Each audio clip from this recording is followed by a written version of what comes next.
the gods. Serge Morgan and Carla and Callum Norad arrive at the Bamboo Forest laundry service. They are astonished by the impressive shop, especially since an 11-year-old built it. Meanwhile, Ryoma, with the help of the maids and Eliaria, are preparing the feast for the grand opening of the laundry service. After finishing the food preparation, Serge Morgan introduced the Norad twins to Ryoma. The duo are Ryoma's new employees, and the young man shows them the ins and outs of his laundry service. However, the twins' stoic behavior makes Ryoma doubt himself. Ryoma is excited about the party. The party goes without a hitch, and Ryoma expresses his gratitude for all the help he received. The opening was a success. However, Ryoma cannot notice the twins' cold behavior towards him and decides to talk to them. The twins admire Ryoma and want to work for him. Humorously, Serge had no time to explain Ryoma is a commoner acquaintance of the Jamil Duchy, making them initially mistake Ryoma for a noble. The next day, the laundry service is finally open, and the twins can't wait to start their work. Meanwhile, Ryoma and Eliaria head to the Adventurer Guild while the twins stay at the shop. Having earned a reputation, many adventurers are curious about Ryoma and his laundry service business. Ryoma chooses a new adventurer's mission to patrol the mines, where a line had formed. It seems that the entire town wants their clothes cleaned. With business booming, Ryoma decides to hire more employees. Ryoma's laundry service is booming. Everyone wants their clothes clean and shiny, from the people of the town to adventurers. Consequently, Ryoma decides to hire more people to keep up with the demand. Glycella and Ryoma go through the best candidates for the Bamboo Forest laundry service at the Merchant Guild. However, many merchants except for Faye and Ling Ling don't want to work for Ryoma. Ryoma is grateful that he will have new employees, but he's a bit suspicious as the pair are carrying weapons. Faye informed them that they were former assassins. Faye and Li Ling explain to Ryoma how the couple ended up looking like assassins, and the young boy hires them on the spot. Ryoma brings Faye and Li Ling to his laundry service, and they are excited to begin their new jobs. Ryoma asks Li Ling and Faye to come with him. At the back of the shop, Ryoma summons two slimes to heal Faye's wounded leg. The next day, Ryoma meets up with Eliaria, and they discuss their adventures over the past few days. In the last few days, the business has been booming, but this means that Ryoma must hire new people and cook to take care of the employees. The next day, Fina, Maria, and Jane are hired to work at Bamboo Forest laundry service, and Miss Selma will be in charge of cooking. Glycella advises Ryoma to open a new branch of his laundry service in another city. Although Ryoma thinks it's too early, he's excited to branch out. Seeing that his employees have everything handled, Ryoma decides to take on a new mission at the Adventurer Guild. Ryoma, accompanied by his metal slime, visits Serge after he summoned him to discuss another business opportunity. Because of Ryoma's steady supply of ingots and sticky slime string, Serge would like to deliver more waterproof fabric. The fabric's demand was due to the upcoming outbreak season of grell frogs, whose material make essential items for adventurers. Ryoma agrees to the request, and Serge gets into Ryoma's face claiming his gratitude for doing business with him. Later, Eliaria watches as Ryoma feeds a regular slime some iron dust, hoping to evolve it into a metal slime. Eliaria then asks if Ryoma was creating the order of waterproof fabrics at the mines, and he replies that it's a great place to avoid interference. The following day, Eliaria joined Ryoma in the woods to practice her violin so he could attract and tame a lemur bird. As Eliaria practices her violin, Ryoma and the sticky slimes make waterproof fabrics. Once Ryoma waits for the waterproof to dry completely, he creates a doll of Eliaria for her out of a processed rock. Back at home, Ryoma delivers dolls whose appearances are identical to the Jamil Duchy family and workers, together with a few slimes and a bear with a fish in its mouth. The family was impressed by it, and Eliaria asked if she could take the doll shaped like Ryoma to school with her, and he permitted it. The next day, seeing everything is under control at the laundry agency Bamboo Forest, Ryoma returns to the mines to create more waterproof fabrics. While the waterproof fabrics are dry, Ryoma and his slimes do some combat training, and he spars against the King Scavenger Slime. After this, Ryoma notices that his regular slime begins to evolve, but instead of a metal slime, it transforms into an iron slime. To figure out how this was possible, Ryoma assessed the metal dust in the mine. Ryoma deduces that a metal slime eats various kinds of metals to evolve into what is rather than an iron slime, which is only iron. Returning to the laundry agency, Ryoma chatted with Fina and then witnessed some cleaner slimes divide. allowing more efficient work around the place. Heading into the next room, Ryoma learns from his workers that the profits have tripled compared to the previous days. The boost in profit was due to word of mouth and many large groups and organizations putting in large orders. Elated to hear this, Ryoma asks his workers if they have any issues, but none raise any. Although happy at first, Ryoma realizes that he has not allowed any holiday breaks for his workers. To avoid any exploitation of his workers, Ryoma contemplates a way that his workers can have break periods by either closing the shop one day a week or having them take personal days off. Fina, Maria, and Jane all state their gratitude for Ryoma as they were worried that they would be hired into a place to take advantage of them. The next day, at the Adventurer Guild, Ryoma learns from Maylene that an adventuring party from out of town called Pier of Seacom has a rare slime in its possession. Immediately intrigued, Ryoma learns from Maylene that the party cannot sell the rare slime at the Tamer Guild, so Ryoma heads off to buy it himself. Eventually, Ryoma reaches the bar at the party, and one of the party members, Thane, acts apprehensive towards him. However, he immediately starts to cry and says woefully that they heard rare slimes fetch a tidy sum, but were rejected by the Tamer Guild. Thane is then carried away by two of his fellow party members, and the leader of the group, Shin, and his co-worker, Kai, formally introduce themselves to Ryoma. Kai then fetches a jar filled with a thick red substance inside, and after observing it, Ryoma claims that he will buy it and pays 2 gold coins for it. Thankful for Ryoma's generosity, Shin notes how what Ryoma paid them will financially help them in the near future. Understanding how difficult it is to survive on little money, Ryoma mentions the lucrative profit the party could make by hunting the Grell frogs in a nearby lake. Moreover, Ryoma mentions that the laundry shop he runs and offers to stop by sometime.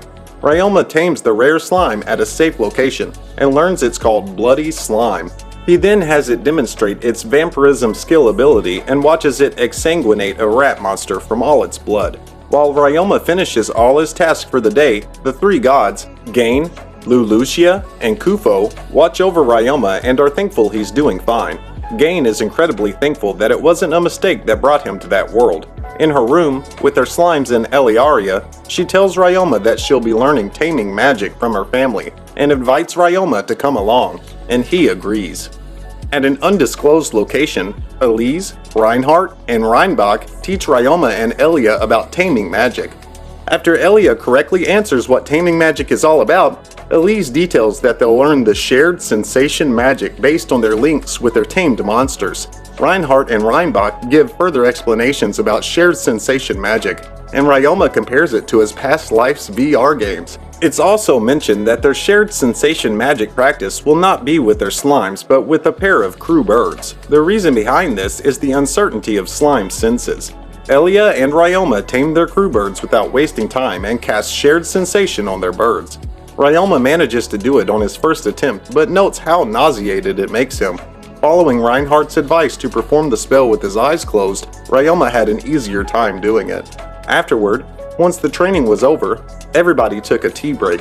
During that time, Elise asks Ryoma if that's the first time he's tamed a monster that's not a slime, and he confirms it. She then asks if anything feels weird from his connection with the bird, and Ryoma denies it. Elise then claims that he also has an affinity with bird types. Reinbach explains a little bit more about monster compatibility with tamers. Reinhardt chimes in, gives him monster affinities with tamers, and says that his affinity is best with scaled monsters. Reinbach comments on how his affinity is best with 4-legged monsters. As for Elise, she showed her tamed monster, a little Fenrir called Lwarg. Ryoma recognizes Lwarg as a Fenrir, but Elise corrects him, noting that Fenrir is divine beast, while Little Fenrir is a lesser subspecies. She also details that Lwarg is the pack leader and has tamed 20 more Little Fenrirs and 100 more kinds of wolf species. To her confession, Elise does best with wolf-type creatures, and Reinbach mentions that she's one of the most skilled tamers and used to suffer from an inferiority complex from her. Astonished by the incredible people he's surrounded by, Elise informs Ryoma that Reinhardt outclasses all of them as he's tamed 20 monsters, half of whom are dragons. Despite this, Reinhardt downplays this as being lucky and informs Ryoma that his dragons live in the mountains that his family owns. The same dragons also prevent the dangerous monsters who live there from ever leaving the mountains, and Elise explains that her wolves live in a separate mountain.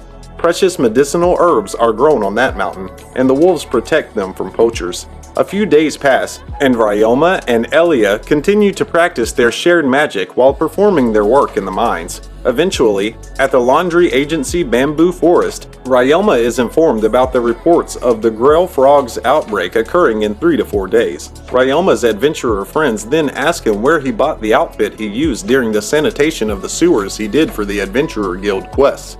Therefore, Ryoma relays them to Serge Morgan's store, and the group is pleased by this and thanks Ryoma. Later, the Jamil family hears Ryoma's recommendation to his adventurer friends regarding getting special equipment to hunt Grell frogs. As it so happens, Elia is planning on taming some lemur birds at the same spot where the Grell frogs will appear, and Elise mentions that they plan on visiting the lake in a couple of days. That night, Ryoma practiced playing his guitar in his room in the company of his slimes. Ryoma's goal was to play some music to attract lemur birds to be able to tame them. On the day when Ryoma and Elia went to try and tame some lemur birds, they headed there with Elia's family and bodyguards. Midway towards their destination, they run into Shin and his party, and Ryoma stays behind to talk to them. Thane apologizes for his behavior from the last time they met and thanks him for buying the bloody slime and the tip he gave them about the Grell frogs. Kai then claims they'll turn in the Grell frogs they killed to the Adventurers Guild and then head to the Bamboo Forest to clean their clothes. With that, Ryoma regroups with Elia and witnesses a flock of lemur birds flying from the lake area. Also, there were Ryoma's adventurer friends, and they then witnessed a tamer's failure to tame some lemur birds. The tamer then tries to attack them but is overwhelmed by the bird's wind cutter attack, so Ryoma and Camille cast the earth wall to protect the tamer from the wind magic. However, a screeching sound was emitted from one of the birds, and because the sound was ineffective against him, Ryoma managed to locate the source. Taking control of the situation, Reinbach has Camille tend to the tamer, and Jill, Zeph, and Hughes take care of the other adventurers. Revealing that Ryoma was unaffected by the sound, Reinhardt details that the noise was from a nightmare lemur bird, a monster that can use darkness and wind magic. Further explanation of the attack is revealed, and Ryoma thinks he was immune to the attack mainly due to his high mental pain resistance. Despite no more lemur birds, Elia is adamant about remaining and waiting for their return. At the laundry agency Bamboo Forest, the workers there close shop for the day while Ryoma's group waits for lemur birds. Elia then mentions that Ryoma and her will soon go their separate ways, leaving Ryoma flustered about how to respond. Right before Ryoma could respond, Elise intervened and answered the exact answer that he had for him. Hearing this makes Elia happy, and asks Ryoma to write her often. As Ryoma agrees, Hughes intervenes and suggests that he kiss her. After Hughes is gut-punched by the Ryoma, the lemur birds return together with the nightmare lemur bird. Figuring that the nightmare lemur bird was tired of Ryoma's presence, he steps away so it would feel less cautious of him. However, Elia insists that he stays and then proceeds to perform her violin for the lemur birds, which attracts a flock of them and tames all of them. Ryoma then plays his guitar for the lemur birds and attracts a group, including the nightmare lemur bird. Afterward, an appraisal was done on one of Elia's birds, revealing that it was a phantom lemur bird, one rarer than even the nightmare variant. Back in town, a banquet is held with all of Ryoma's friends and tamed monsters in attendance. The party was for Elia's successful attempt at taming the lemur birds and Ryoma's departure. Later that night, in Ryoma's room, Elia, Ryoma, and his slimes enjoy each other's company and have a heart-to-heart about an incident in Elia's past. After this, Ryoma is given a ruby necklace with magical properties by Elia that she got from her mother when she was 10. Ryoma then tries to decline it because of its value. However, Elia insists and informs him that he is merely holding on to it for her. Understanding what Elia is trying to do, Ryoma formally accepts the gift, and in return, he gives her a cleaner and scavenger slime, and Elia takes them happily. Ryoma says his goodbyes to the Jamil family, their attendees, and bodyguards the next day. Seeing the departure of Ryoma and the Jamil family, Gain, Kufo, and Lulucia commented on their thoughts and opinions on Ryoma's current situation. On the other hand, Ryoma was planning on the things he'll do before moving to the mines formally. Would you like to be reincarnated in another world full of adventures? And don't forget to subscribe to my channel.